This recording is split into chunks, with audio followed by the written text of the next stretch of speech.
Good afternoon. You are listening to or watching the Reds Report. I am Chris Ridyard. I have studio guests with me today. Well, we're not in the studio. I'm currently in my living room. Gaz, where are you? Other than Scotland. Glasgow, mate. Glasgow. Brilliant. Good start to the show. Yep. How are you, Gaz? Are you well? All right, mate. Yep. Good man. Also in the studio, or rather not in the studio, we have Whitey, who is media officer, I'm led to believe, at Barnsley Football Club. How are you, Andy? All right? I'm good, mate. You? Yes, very good. Have you had a busy day? Always busy, mate. Always. Oh, I noticed you were busy yesterday filming the Conor Urian interview, which is out. It came out yesterday, I'm led to believe. Is that right? Yeah, I had to learn how to use Skype, which is crazy when you think I work in media, but we've never had to do this, so it's all brand new. So, yeah, that were good. That were nice of him. He offered, and, yeah, why not? That's good. I know you mentioned Skype. Obviously, I've had to teach Gaz how to use Skype, which is like teaching a monkey how to ride a bike. You know, it's. How have you been keeping busy, Gaz, today? What have you been up to? Not a lot, mate. I believe it or not, I've been just reading a lot of books on my Kindle. Anything good? Anything interesting? Yeah, I've just started reading Alex Ferguson's book. Ah, good choice. Yeah, I read that one. I like that one. You weren't keen on my suggestion of Roy Keane, though, for some reason. Nah, I'm not keen on Roy Keane, no. What about you, Andy? What have you been up to today? I'm assuming you're still working. Yeah, I've got with the Q&A with Jacob Brown, so I've been putting that video together for tomorrow. A few other little bits and pieces. I've got so much stuff in pipeline. We've just got to keep pumping out content regardless. And so, yeah, in between, take the dog for a walk, play a bit of Football Manager, bit of weight lifting, not that you'd notice looking at my arms and stuff, but just, yeah. How's the Football Manager going on? I've only just started it. You see, the problem with it is I start Football Manager, and it takes me about weeks to get past the first, into the actual games, because I'm that anal, that I get really into it, and I have to change every little thing. So I've gave all the responsibilities to certain staff. So Bobby Hassel does contracts in youth team and blah blah blah and all this stuff. And now I'm thinking I shouldn't have done, because he's just given Jack Walton a new contract and doubled his wages. I like Jack, give him a new contract, but what we're doubling his wages for? So I'm at odds with that at the moment. I've got Adam Barnes as assistant manager. For me, I think he deserves his wages doubling just for that performance alone at Walsall last season, Andy. That was unbelievable. I don't think I've seen a goalkeeper performance like that since probably Luke Steele against Man United, against Liverpool and against Chelsea. Every time he's had to come in, which is not often, but when he's had to come in, I've always thought he's done quite well, Jack. He's a good player. I think it's probably the most professional role within a football team, isn't it? Being the second goalkeeper or third goalkeeper, because you got to go in every day, train, knowing 95% of the time you're probably not going to get selected. You've still got to keep that work ethic up. Yeah, it's tough. There's only one spot, isn't there? So it's tough. But obviously, when you get into football and you choose to be a goalkeeper, you obviously know you know what the crack is, don't you? But he's a good Yeah. lad, yeah. So Andy, you've definitely got a Barnsley accent. You're definitely from round our end. Yeah. When did the Barnsley FC dream begin? How old were you? 1988. Right, okay, that was when I was born, that.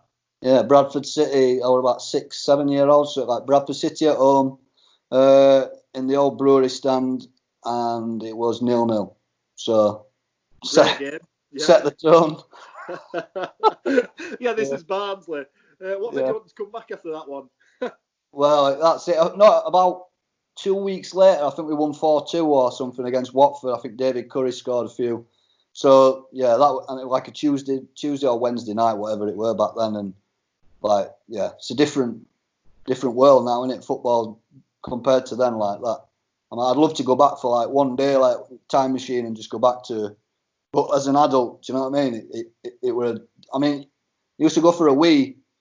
And my dad would say to me, like, just go down there, and you just go down at the side where you're all stood and stand, just have a piss at the side. Pardon my friend. You just can't imagine that now, can you? No. People just fagging it and drinking and just people squashed in like sardines. And I used to look over at the West Stand, as it still is to this day because it's barely been touched. I used to look over and think, wow, that's like luxury, mate. You know, because there were like proper seats in and I'm like, wow. Yeah. And now, when I sit in there on a match day, I'm like, get me out there. Look at the family stand now. It's like, look at that stand. That looks nice. Get me in there. Yeah. What about you, Gaz? Have you got some good memories when you arrived at Barnsley? Obviously, you've been a supporter for a while. Is it as long as Andy? No, it's before Andy, 1995. Right. At school, and then obviously I dropped that pin, and it was about 3 or 4 years later before I made my first one down. Right. I think first one we got beat Ipswich 6-1, I think it was. Missed the train, had to sleep in Doncaster train station overnight because the only money I had left was the train money to get me up the road the next day. So I stayed in Donny the night train station. It was fucking freezing, I'm not going to lie. It was freezing. Is there anything more Barnsley than that, really? Losing 6-1 and then having to sleep in a train station. That is Barnsley personified, isn't it? They picked the wrong one. You know, the week before we won 6-0 against Portsmouth. And I probably still been trying to go home for there as well. Yeah, I've had some good journeys and some bad journeys. Shouting away when we get called off. I was standing at is it London Bridge? I was looking at the Shard building, standing in this pub outside having a beer and a smoke, looking at the Shard building. T-shirt on, 20, maybe 13, 14 degrees. So to me that's summer, right? My dad phones me at 1 o'clock and says, game's off. I said, what do you mean game's off? He's like, game's off, go back in the pub, we're back in. I've never seen so many old heads and young heads just going, oh no. The train journey home, I don't remember. I stopped off in Barnsley that night, but there were that many. Obviously, you've got an extra 3 hours in pub. There were some right states got on at London, King's Cross, I'll tell you that day. What's the old bar, like you'll probably remember it, the old bar, the Flying Scotsman. Yeah. That day there must have been about 150 as in. It was like 2 in, 2 out every time somebody went out for a smoke. You need to Google the Flying Scotsman. I don't want to say what it is on here. It was a right laugh. Obviously, after that game at Bradford and Andy, it was pretty much going with your dad, was it? And then was it with friends and stuff after that? Yeah, as I got older, I migrated from the old brewery stand to the Ponty end. And then just before the season before Premiership, 95-96 season, I went and got an upper tier seat in East End just for the size of it and the view. It'd only been open a couple of years and I'd never really been in it. So I had a season ticket the year we were in Premier League and the year before. I had a season ticket right on halfway, right at the top. So I had like a great view. But again, I just wanted to be with my pals when I got older. So you end up in the Ponty, don't you? And you end up having a few beers and a few... Yeah, and it's a different... You go through stages, I think, as a supporter, don't you? And that's what it was. I mean, towards the end, before I started working at the club, I were in the West Stand lower tier, without the roof on, you know what I mean? It's just whatever fit that time, it just seemed to fit to sit in the lower West with a better view. Because when you sat there, you can't see the West Stand, so it's better. How did you end up at Barnsley in a working capacity? What did you? Was it university? Was it by chance? Probably. No, Well, it was a pain in the arse on the internet. that's got a lot of truth to that. I think so. I did like media, communications, and all that noise in further education, college, etc., etc.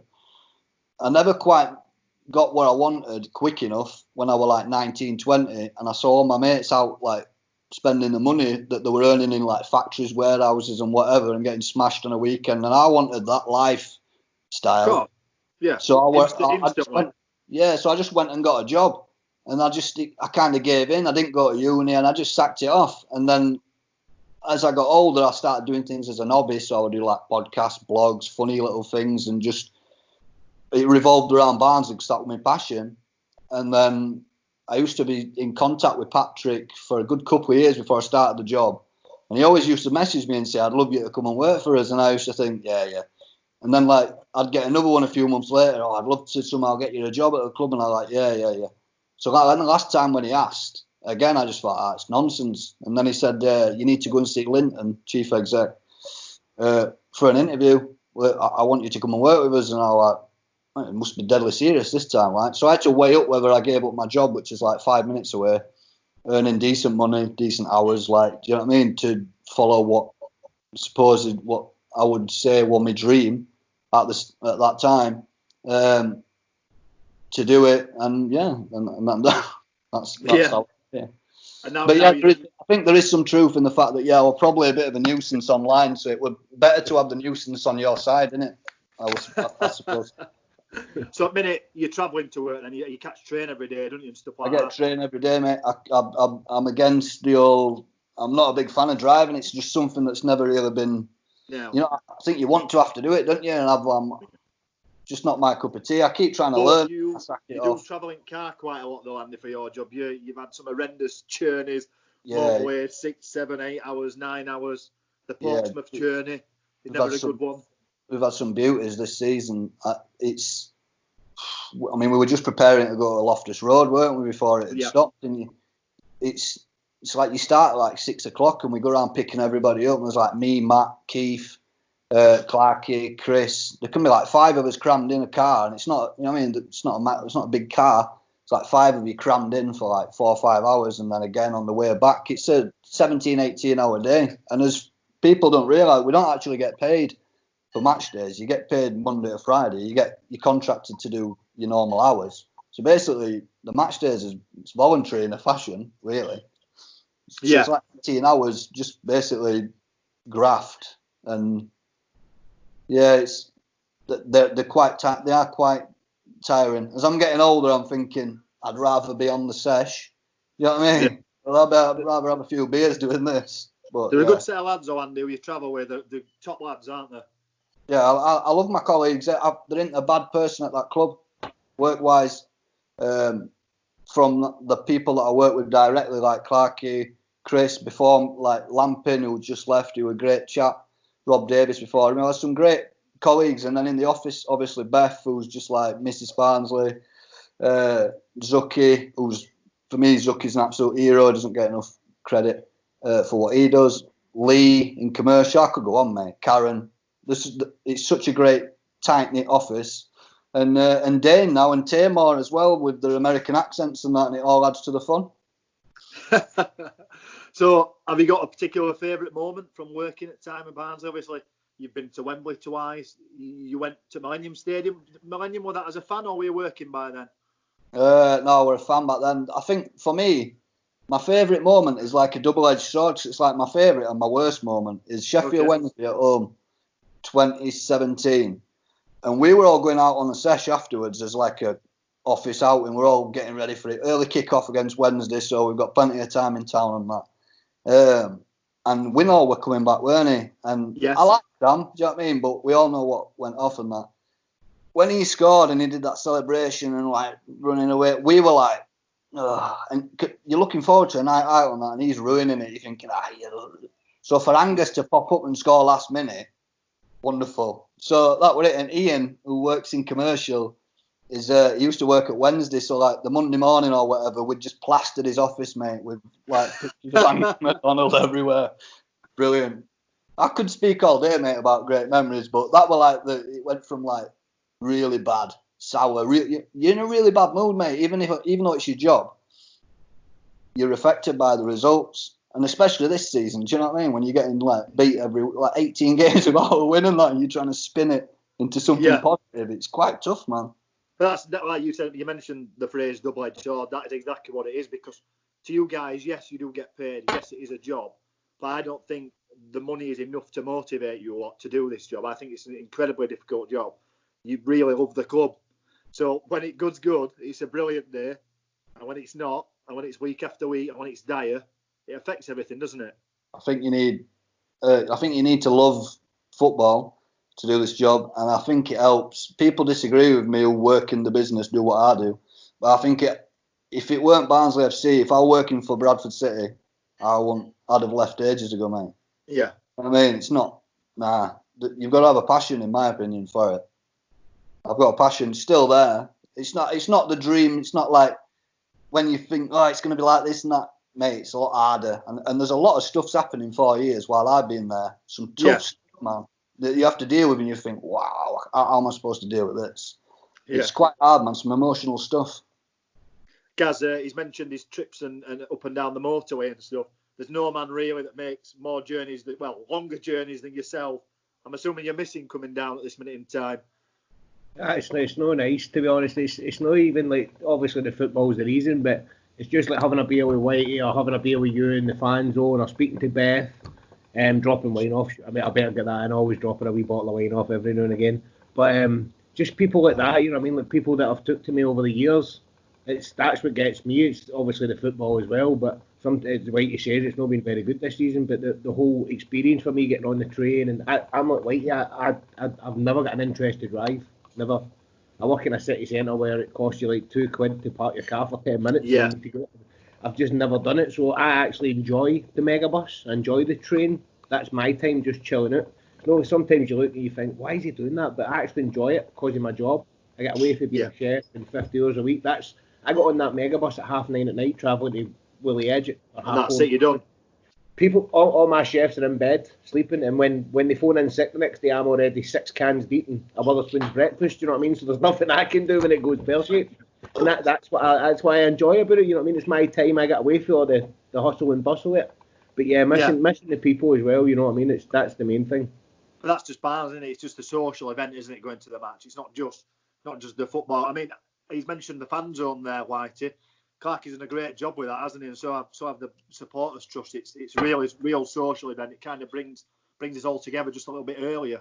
We believe it's been a success. It's lukewarm. The reception in some places has been a little bit lukewarm, but I think it's fantastic. If you compare it to what was there before, Redfern's, which is like you get 100 people, whatever, in, and then there's like a queue coming out the door, and it's one in, one out, and that like. Fan zone's massive. I know the weather's not always going to be great.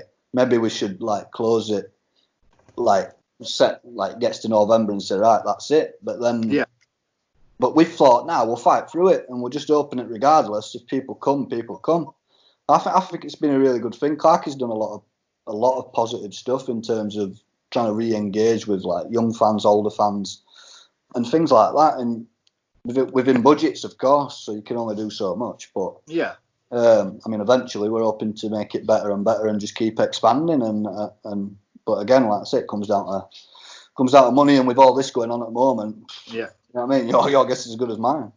Well, for me as a fan, going to the fan zone, I always back the trust that because I've been there, I've seen what the guys do and the club have done, right? So I'm quite known to that stuff as well. And I see, and as I say to fans, the more you use it, the more money goes through it, the better it gets. You know what I mean? The club just are not going to give the supporters trust or whatever, how it works, Whitey, to go and buy a 200-seater, 250-seater gazebo with electric fans coming in or heaters coming in. It's got to be built up. And as you say, as for Redfern's, I mean, I think I've been in there 3 times because I could never get by that woman steward on the door. You know what I mean? She was like, by the time I got there, it was like, we're full. That's it, game over. I was like, okay, love, bye. You know what I mean? I'll go to Ponty. But yeah, as I've said as a fan, and I've said to people online and stuff on Facebook, the more people use it, the weather's no great.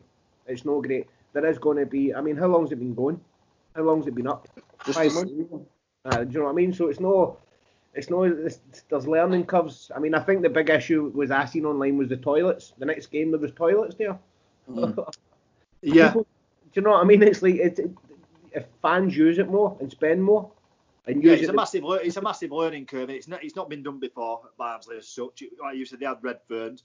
Obviously, it's much bigger. It's outdoors, but these things take time. They've got teething problems. I think, like you mentioned, the money's probably not there at the minute, and the money needs to build up. But the right people are running it. There's people that really care, and I think you just got to keep working together. It'll achieve, won't it? From a fan's point of view, that you've got the best people running it. I mean, I've seen people getting up at 6:30 in the morning to go and set something up. Yeah. You know what I mean? You're like, what you doing? Yeah, some unbelievable people in the trust, mate, that are involved with that. Unbelievable. I mean, I'm being biased because, like, most of them, especially Ixie, and that is a very, very good friend of mine. So I'm always going to say good things about him. But, mate, he's put his absolute heart into that place, and he's got he's had health issues this year. I think he's kind of getting over them a little bit. But never stopped him being there. Do you know what I mean? Early kickoff, and he's there at 6, 7 in the morning trying to set up. So, I think it'd be nice to get him on here as well, because obviously we're trying to shine light on people that probably don't necessarily get yourself, Andy, all them hours that you put into the club. Not go unnoticed, because the right people notice, but I think fans sometimes don't appreciate how much it takes to run a football club from top to bottom. Do you know what I mean? And all these people put their heart and soul and their life into it. You know, there's absolutely hours and years gone by. It takes something like this, though, for me to want to come and speak, like this virus thing and whatever. Like, we've all got free time, haven't we? But like, I'm not one for wanting to be seen. Like, maybe 4 or 5 years ago when I weren't working there, I was a different kettle of fish. But I'm a bit of a private guy in fashion now. I'm not really that active on social media like I used to be. Anybody who wants to spend time with me and see me, they know what my number is. I get in touch. I go out. I still ask Gary. I still love a good sesh. No problem. And, you know what I mean? And I'm not a saint. I work at a football club. It don't make me a saint. I still do good things, bad things. I'm just like any other normal bloke. But I'm not one for the publicity and all that. Carry on. I think the work that we do speaks for itself, and that's that really. No, we're glad you came on the show, mate. I know it's probably not your thing at the minute. You're not keen on putting yourself out, but we really appreciate you coming on, and obviously we appreciate all the work you do. I'm sure there's many fans that do. Yeah, mate. I don't mind doing things like this. It's trying to engage with people, I suppose. Some people will be interested in it if it helps the day go along a little bit quicker, especially at the moment when there's bugger all to do. Then look at my ugly mug. Happy days. Well, that's why I thought I'd bring Gaz on, because I realised that me and you we're not like, we're gargoyles, aren't we, me and you? So I thought I'd bring Gaz on, and me and you look all right, won't we? I was hoping Pete was going to be on, so my hair wasn't as bad as his. Pete's hair is really bad at the minute. I've noticed you've shaved all yours off, Andy. It's gone. It's like smoother than ever. I've been doing it now for about... The other half's already was a missing anyway. So he's only went to half back. It's like a half. I've been doing mine for about a year, I think now. Like, I got to a point where I was looking at myself and I thought, mate, you're bald, mate. It's gone. Like, stop trying to fight it. Stop trying to like pull the fringe over. So yeah, I didn't want to do it as well because it made me look like my dad, and you know what I mean. It's like I'm spitting image of him now with no hair. So I've always tried to like stop doing it for that reason. But no, it's nice. I do it every week now. I do it myself, so it's good.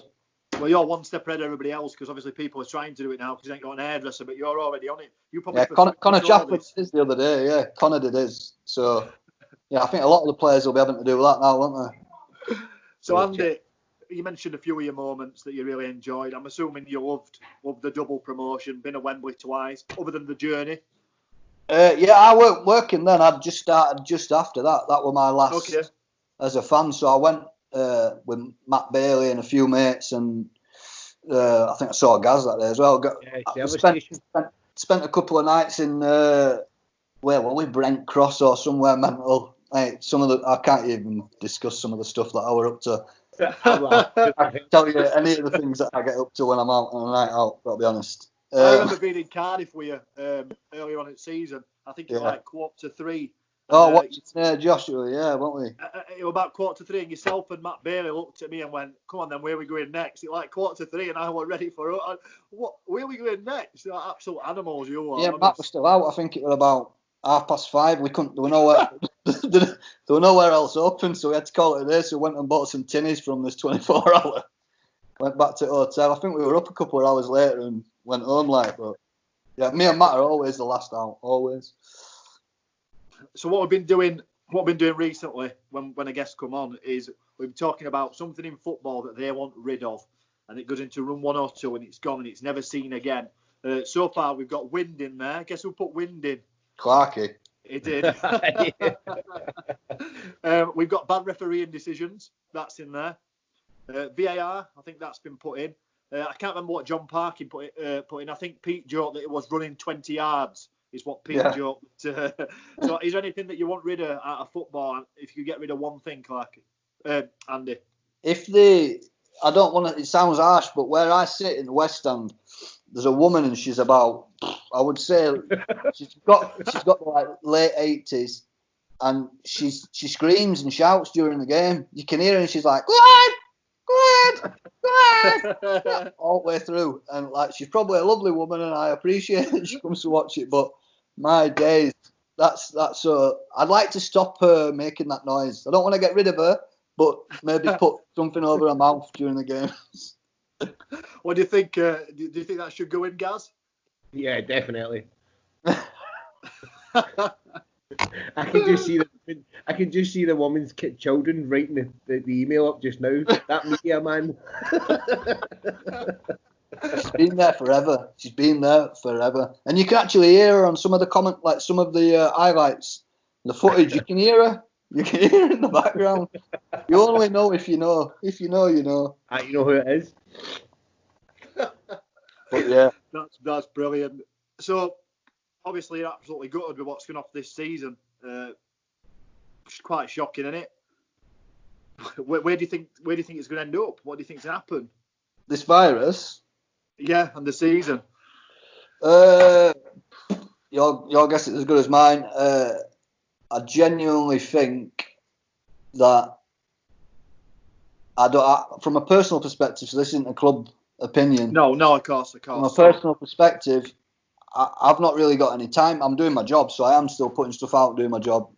But football, I'm not even thinking about football and going to games and whatever. There's a lot going on. My missus works in a hospital. I've got a lot more pressing issues, but I mean, I still do my job, like I said. But when it comes back for me. And however, I'm not really bothered if it meant we got relegated automatically without any more games, or we stay up without any more games. I don't care what division we're in, personally. Yeah. Don't care whether we're in. I'd like us to actually be in Conference or League Two to have a trip round grounds that I've never been to. So I enjoyed League One. I enjoyed it. Yes, I see that as well. League One was a better away days. It was like there was better stadiums, old-fashioned stadiums, like with the West Stand instead of like the boring domeless stadium at Derby County, where it's middle of nowhere. There's one pub. I mean, they're no away days for me. They're just like soulless. They're pointless. Yeah, Sorry, Andy, go on. I went into the toilets at half time against Reading. I think that was our last game or last away game.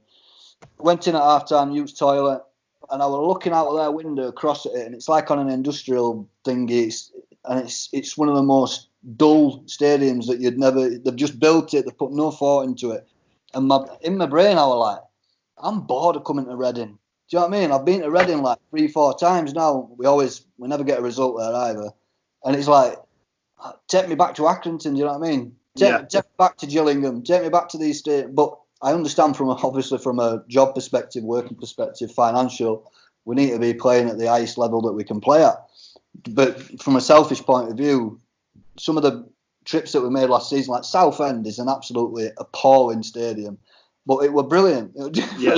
Like you rock up, we're Barnsley, we're seen as a really big hitter, Barnsley are here. Do you know what I mean? I miss that. Yeah, I'm not keen on the stadiums that are quite generic and they're next to a motorway and they're surrounded by a Next and an Asda and a McDonald's and it's just all the same. For me, when I'm going to go to Oakland, I think, how beautiful is she? Do you know what I mean? Look at her. She's like really near the centre of town, brings a lot of money into town. Don't put it in the pockets of companies that are already absolute billionaires. It puts it in pockets of people that have lived in Barnsley forever. Do you know? The Scottish grounds are like that though as well. I like Hearts. I like Hearts' ground. Yeah. I've only seen it recently a lot because like Daniel went there, innit? So I've been watching. I'm thinking their grounds, It's like that's how I'd like Oakwell to look with another side on it. You know what I mean? And it's proper stadium, not these bowl things. I'm not a fan. You're not lining up a transfer to Hearts, are you, Andy? We don't want them reaching your release clause. No. I do like Daniel. I had a good time with Daniel, some good memories and whatever. I wish him well. Got on with everybody, to be honest. I love Eki, me. Do you know what I mean? He's Barnsley to me, and do you know what I mean? Gerard's doing a cracking job. He's a good lad, so I've never really had a problem with his gaffers. I think Jose were a bit of a character, but you know what I mean? He were a nice guy, though. Do you know what I mean? A really nice guy, probably overly nice with us, but. My Gardner's a really nice guy as well. Yeah, Adam Hamill were a really big fan. Oh dear. Lads, it's been brilliant chatting to you both. Thanks for coming on. Nice to see you again, Gaz. Cheers, mate. It's lovely to see you as well. Are you going to come back in a few weeks? Yeah, I'm here anytime. It's not like if I'm doing anything, is it really? No, I bet meals have been nice in your house. What's that, mate? I bet the meals have been nice in your house. Well, no, that's the thing about Twitter yesterday. Like, obviously being a chef and people think that you do all this fancy food, and like I done a steak, sauteed potatoes, and I just eat it the way that anybody else would plate it up at home. Like your mum would plate it. You put the tatties, you put the potatoes, you put everything else. And I got some right stick on Twitter yesterday for it from the back to the Barnsley Twitter. I mean, who plated this? You're supposed to be a chef. Do people think that we like pick and choose? When I'm home, it's like I just throw it on the plate and eat it. But yeah, Barnsley. I can't believe for a minute that you got some grief on Twitter. I mean, that's unheard of, isn't it? No, mate, it's brilliant. I get it all the time. You know what I mean? Like Barnsley Twitter is just brilliant. Absolutely brilliant. I mean, like everybody gets it. There's a big core. There's about maybe 40, 50 people, and it's just like anybody can get it. Anybody. But then when it goes like yesterday, like one of the lads passed away with the virus, Lenny and stuff, and his thoughts go to his family and stuff. Like I'd only met him a couple of times, but then that's when the Barnsley Twitter kicks in, because there was messages coming from all over. There was I think there was a Barnsley fan in Hong Kong or somewhere in the Eastern Asia, like sending tweets and stuff. I mean, it's just brilliant that way. They always pick you up. Don't get me wrong, sometimes it can batter you down when they're taking the piss, but that's the good side of it. Yeah. No, I think we're quite lucky on Twitter and stuff like that. And I think there's a real sense of community with Barnsley. Not just on Twitter, not just at fan zone, but just in the town as a whole. And like you said, people that live thousands of miles away that have got some small affinity to Barnsley, they just keep there's something quite special about it. Andy, thank you very much for coming on. No problem, mate. Good to speak to you, both. Are you going to come back at some time soon? Yeah, why not, mate? I'm doing I said, mate, between like the three of us, we're kind of ringing fans up, like, and I swear to God, some of these phone calls that I've had with the older fans, we're ringing the over 70s season ticket holders just check in how they are. It's like well over 1,000, so it's going to take me a long time for all three of us to get through these calls.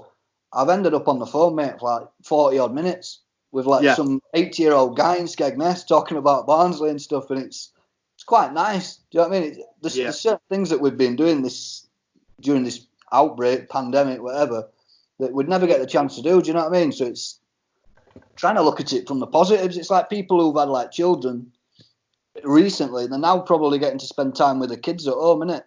Yes. That they wouldn't normally get. Or people who needed to probably lose a bit of weight and get out and do a bit of exercise, they're all doing that. Mate, I've never seen as many joggers.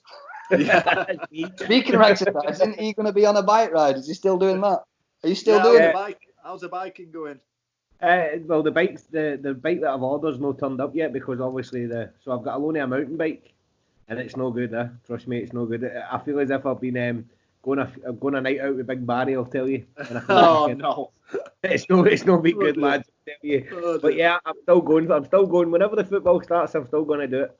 You can get like a gel seat, and you can get gel pants as well. I mean, you look a bit weird in them. You feel like you've pulled yourself, but they are quite good. Mate, I've ordered all this. It all comes in a package with the bike. So none of this. Okay. At the moment, I've got a loan of a mountain bike that's obviously no good.